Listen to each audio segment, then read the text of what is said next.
Hey, Hey, hello. Mis- Mr. Wumble, how are you today? I am well. How are you Tuesday? I am blessed and highly favored and highly hot. The warm. It's gotten very warm around these parts, and I'm okay with There that. you go. That's some fanning you from through the screen. There you go. You keep disappearing behind the fan. Yes, yes. It's my magic trick. It's like I'm sitting still, but I'm traveling like hundreds of miles an hour in my custom ride. Well, I think it's time to get going. And so we got a lot to cover. So let's make sure that you all stay tuned. Here is another Talk on Tuesday. Let's go. Woo.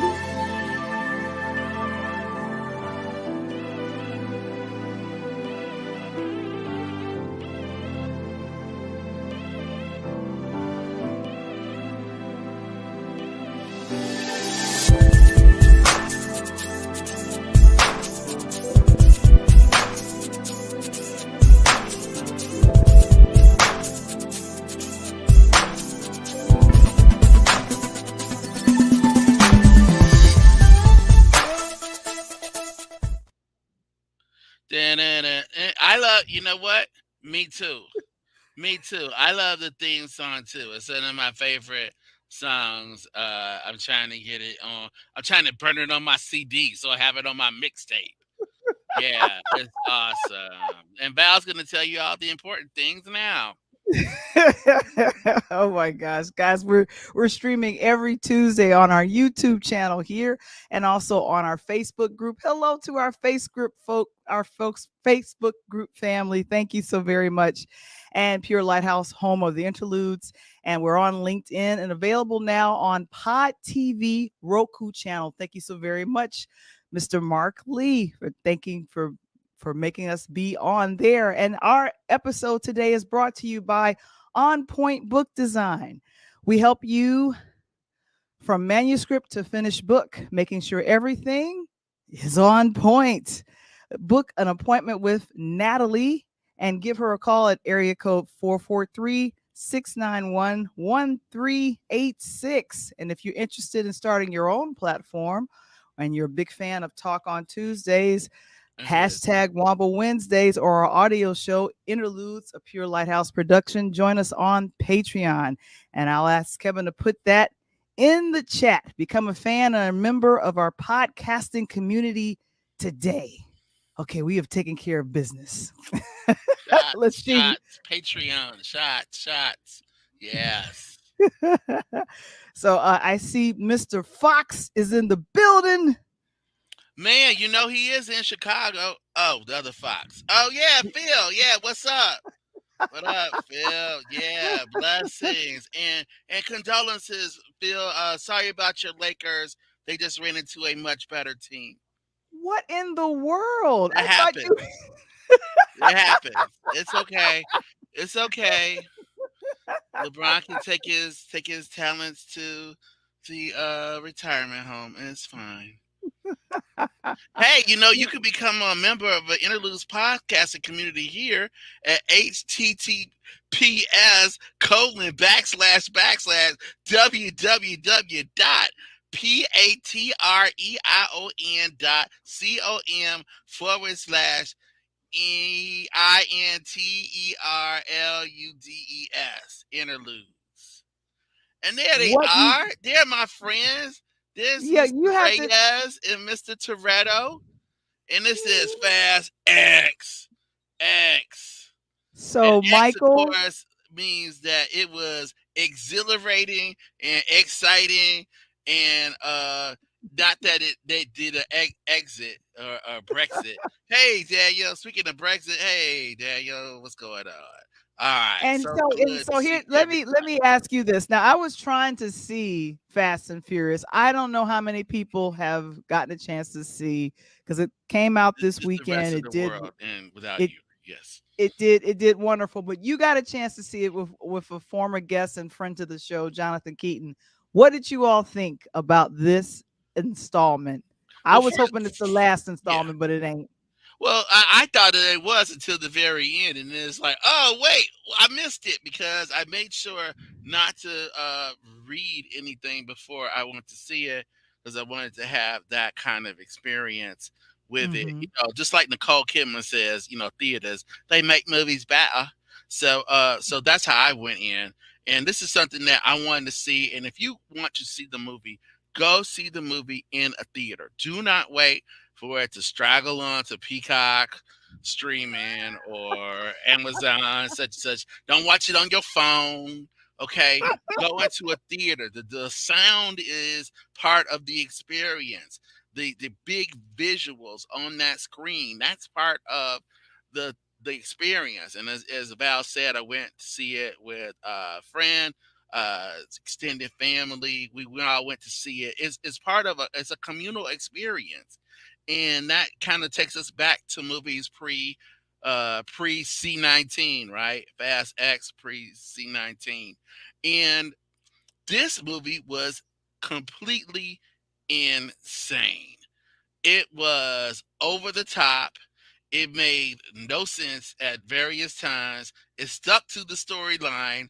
It picks up where it kind of picks up where Fast Five, Mm-hmm. and also parts of Fast Nine. So if you are not rushing into all previous nine movies that lead into this experience, if you check Right. Fast Five, and also the last one, nine, F9. I think you're gonna get a really good indication of what's there on the screen. And The secret and weapon is Jason Momoa. oh, okay. This- And here's the thing I wanted to mention this just before the movie released, and I'm gonna go ahead and go to that picture. Ludacris, I believe, got what do you call it, a star on the Walk of Fame. Yeah, they paid the money so he could do some promotion. Good for him. But They pay for that. You know overall, they pay for that, right? obviously. No, no, So, no. Don't say obviously valid voice. Just hmm because you know something, being in the entertainment industry that a lot of people watching and listening to us don't know. That people hmm pay for those stars. Sometimes they have, you know, their fan base or clubs help to put it together. Or sometimes hmm the artist, theater or their record company pays for it. And this time, because otherwise, if you don't know that, why in the world would it take this long for Ludacris to get a star? Right? Ludacris has been a star for what, almost 20 years, right? Ever since hmm the very beginning of this franchise. He was, ripping up music. He certainly is one of those artists musically and now in theater and film. I mean, he deserves a star. So why now? Because it's promoting the movie. And the movie is right. great. hmm And so, here's the thing, and hopefully this won't be a spoiler, but I'll ask, how did Paul Walker's daughter do? I heard she had a cameo. Mm, okay. It's not a big Okay, deal. Yeah, I it's not a mean, big yeah, deal. yeah. Okay. So, right, yeah. All right. Well, guys, I'm gonna check it out this weekend because I wasn't able to get a group of folks to go see it. There were, schedule conflicts. And then I was thinking, I'd want to see it in the theater. And a lot of the theaters that have Dolby Sound and IMAX screens, they were about sold out when I was trying to see it on Friday and Saturday. So I said, you know what? I'll wait. Not a problem. Yeah, I think But, I think our tickets were purchased like about 2 weeks in advance at least, hmm and it was pretty full in the theater. It's one yeah, of those experiences. I mean, there are not a lot of these types of movies. Val the Voice, you talked about them last week on the audio that's still available. If you haven't checked it out, please do. Interludes audio had to do with franchises, and one of the franchises you talked about was the Fast and Furious franchise. This is a reason for people to go to the theater. It is that kind of experience. And coming in, I didn't know that this was not the last in the series. I thought that everything was going to neatly wrap up, and when it In a did not, bow. and then when people who were presumed to be dead from uh, other installments in the series suddenly popped up and said, "Hey," it's like, what? What Mhm. now? I mean, I was jokingly talking to someone about how many of the people who have appeared in the Fast and Furious movies have gone on to be superheroes or appear in superhero movies for both Marvel and DC, and they had to be at least five.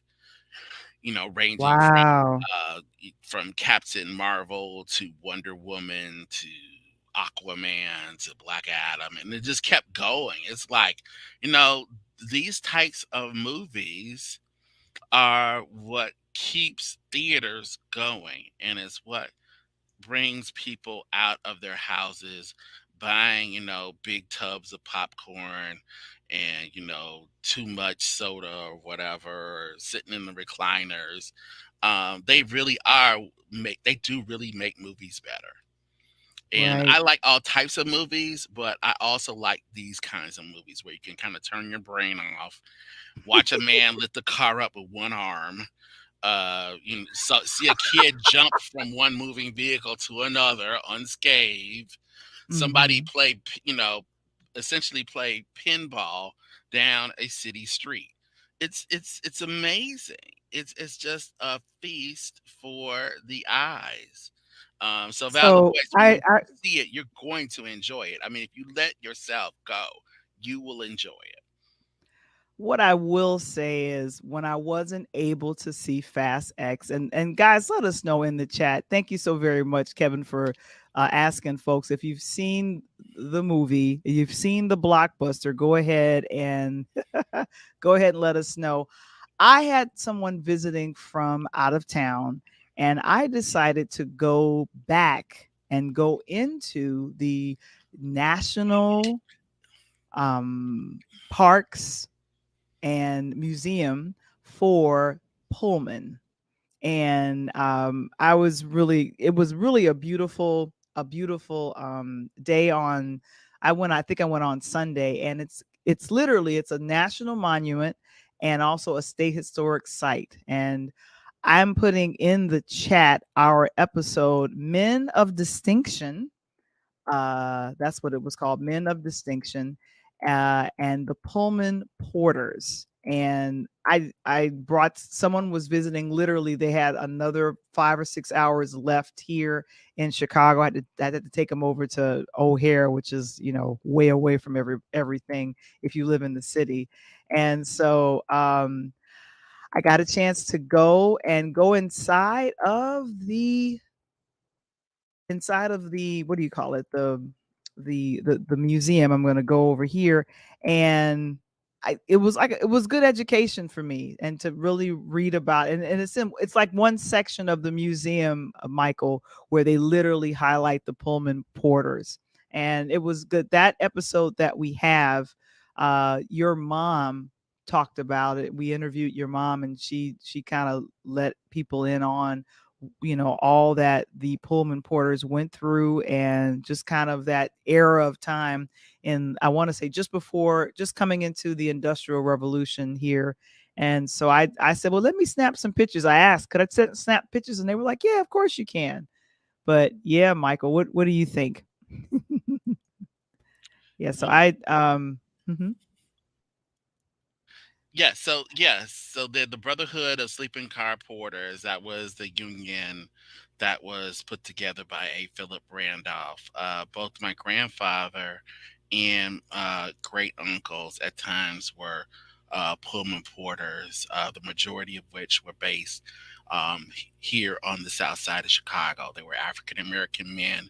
They were able to, through their salary and through tips, kind of push their way into the economic middle class. They helped to kind of build up the city and do so many wonderful things that I've had opportunity to learn a lot about over the last year, teaching a brief class in African Americans in Chicago history.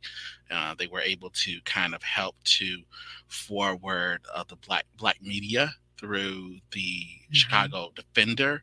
They were instrumental in getting stories through the Defender to other parts of the country along their Mm-hmm. routes.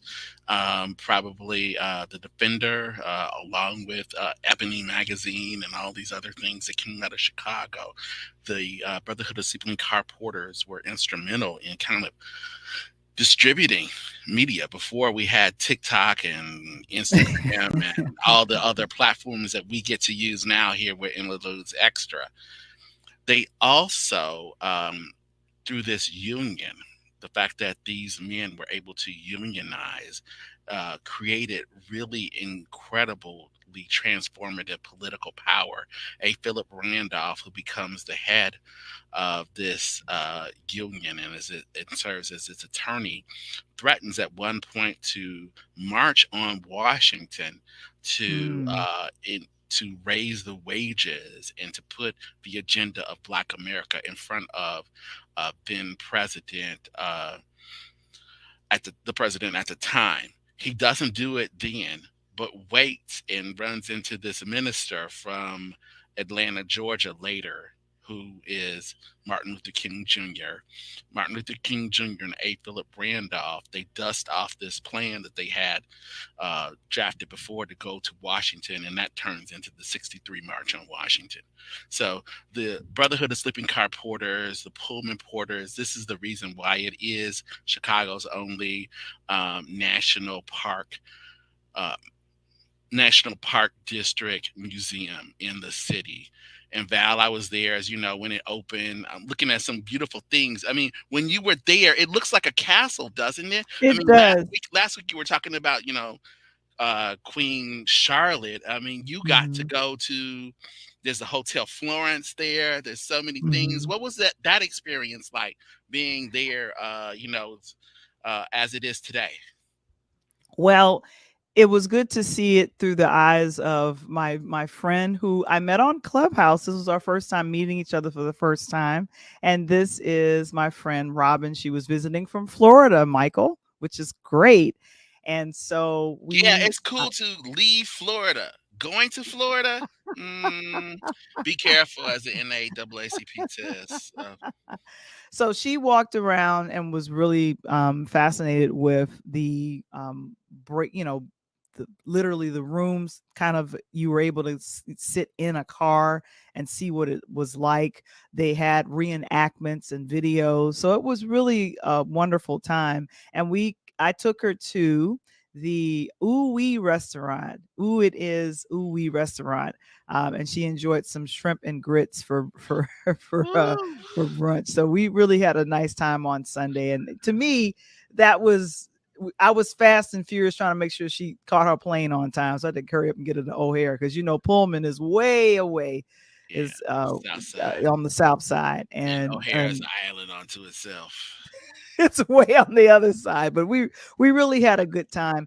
And the other thing that I got a chance to do this weekend was to check out the Love to Love You Donna Summer documentary. Wow, Which we Michael, previewed. We previewed the we previous week. Yep.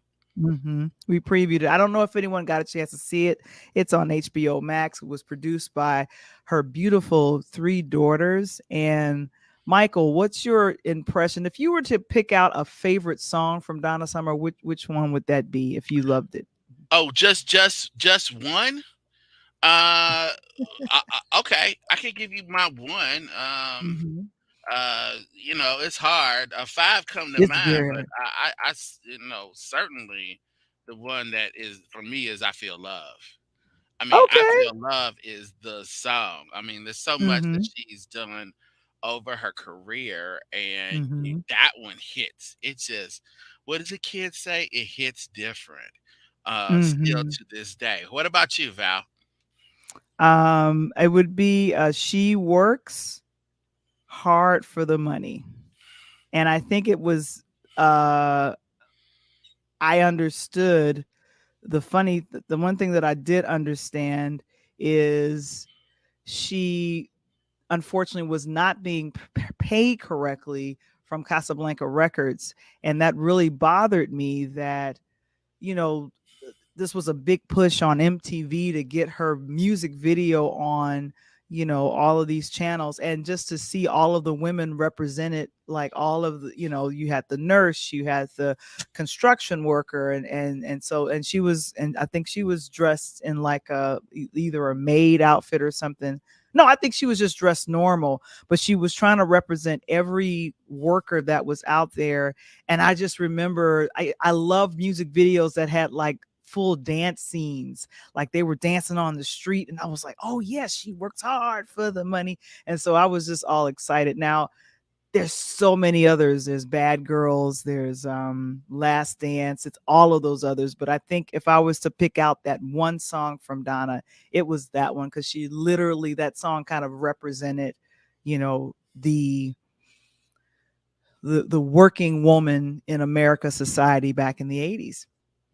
Yeah. I think that's a really interesting choice. You're choosing a song that is post Casablanca. And in previous weeks we talked about the fact that Neil Bogart's son, Neil Bogart, was the president of Casablanca Records, where Donna Summer Mhm. recorded most of her disco songs.